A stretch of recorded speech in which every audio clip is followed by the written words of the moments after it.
আসসালামু আলাইকুম। আমার চ্যানেল মেহেরিমা কুকিং ডায়েরিতে সবাইকে জানাচ্ছি স্বাগতম। আবারও একটি নতুন রেসিপি নিয়ে আপনাদের সামনে চলে এসেছি। সেটি হচ্ছে চিড়ার কাবাব। চিড়ার কাবাব বানাতে যেসব উপকরণ লাগবে তা আমি আপনাদের একবার দেখিয়ে দিচ্ছি। এখানে যে আমি 150 গ্রামের মতো চিড়া নিয়েছি, আর ছোট্ট একটা বাঁধাকপি এভাবে কুচি করে নিয়েছি, আদা চামচ আদা বাটা, রসুন আদা চামচ, লবণ স্বাদ মতো, কাঁচামরিচ 4-5টি কুচি করে নিয়েছি। আর এখানে আমি রান্না মাংস কিছু এইভাবে চিড়ে নিয়েছি, 4-5টি পেঁয়াজ কুচি নিয়েছি। এখন এটা কীভাবে চিড়ার কাবাবটা বানাতে হবে তা আমি আপনাকে পরবর্তীতে দেখিয়ে দিচ্ছি। এই যে চুলাতে আমি কড়াইটি বসিয়ে দিয়েছি, তেল দিয়ে দিয়েছি। এখন পেঁয়াজটা আমি একটু বাদামি বর্ণের করে ভেজে নেব। এই যে আমি এখন আদা বাটা, রসুন বাটা, লবণটা দিয়ে দিয়েছি,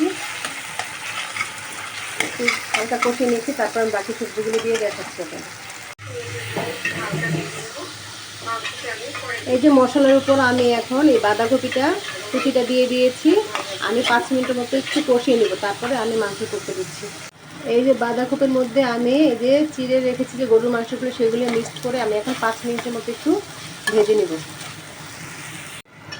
এই যে 5 মিনিট পরে চিড়ার কাবাবের পুরটা হয়ে গেছে।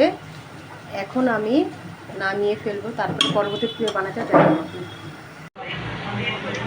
এই যে চিড়ার কাবাবের পুরটা আমি তৈরি করে ফেলেছি, আর সাথে নিয়েছি যে আলু সিদ্ধ করে এটা আমি গ্রেট করে নিয়েছি, আর চিড়াটা আমি ধুয়ে এই যে শুকনো করে রেখেছি, আর সাথে নিয়েছি চিলি ফ্লেক্স 1 চামচ, গোলমরিচের গুঁড়া 1 চামচ, আর স্বাদ মতো লবণ। এখন আমি সবগুলো উপকরণ একসাথে মিক্সড করে চিড়ার কাবাবটা কীভাবে বানাতে হয় সেটা আপনাদের দেখাচ্ছি। এই যে আমি সবগুলো উপকরণ এখন এই যে মিক্সড করে দেখাচ্ছি। দেখুন, এখন সবগুলো উপকরণ মিক্সড করে নিচ্ছি।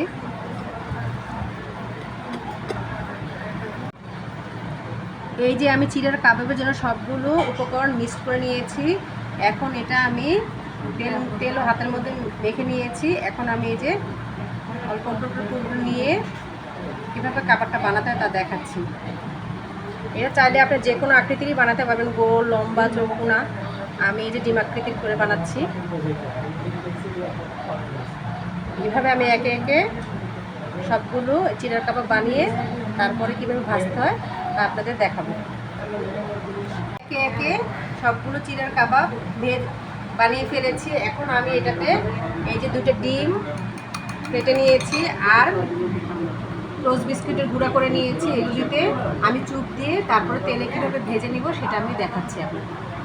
এই যে আমি চিড়ার কাবাবগুলো প্রথমে ডিমে চুপ দিয়ে, তারপরে এই যে টোস্ট বিস্কুটের গুঁড়োতে দিয়ে, তারপরে এই যে আমি তেলে ছেড়ে দিচ্ছি। এর আগে আমি 2টা দিয়ে দিয়েছি। এই যে এইভাবে একে একে আমি সবগুলো দিয়ে আস্তে আস্তে করে ভেজে নেব। এই যে আমি একে একে চিড়ার কাবাবগুলো তেলের উপর দিয়ে দিয়েছি। খুব আস্তে অল্প জালে এটা ভাজতে হবে। তারপর এক পিঠ হলে আরেক পিঠ উল্টিয়ে ভেজে তারপর আপনাদের দেখাচ্ছি। এই যে চিড়ার কাবাবগুলো এক পিঠ হয়ে গেছে, আরেক পিঠ আমি উল্টিয়ে দিয়েছি। দেখেন, এই যে উপরের ডিমের খানাগুলো উঠে এসেছে। এখন আমি এভাবে সবগুলো কাবাব ভেজে তারপর পরিবেশন করে আপনাদের দেখাবো। তৈরি করে ফেললাম মজাদার চিড়ার কাবাব। এটা খেতে বেশ ভালো হয়েছে, ভালো একটা স্মেল আসছে। এটা বাচ্চাদের টিফিনের জন্য খুব ভালো খাবার এবং বিকালে নাস্তার জন্য ভালো। এটা ভাত, পোলাও এগুলোর সাথেও খেতে বেশ ভালো লাগবে। আমার মতো এভাবে আপনারা বাড়িতে বানিয়ে খাবেন এবং সবাইকে খাওয়াবেন। আমার এই চ্যানেলের ভিডিওটি যদি ভালো লেগে থাকে অবশ্যই লাইক, কমেন্ট, শেয়ার করবেন। আমার চ্যানেলটিকে সাবস্ক্রাইব করবেন, আমার পেজটিকে ফলো দেবেন। আল্লাহ হাফেজ।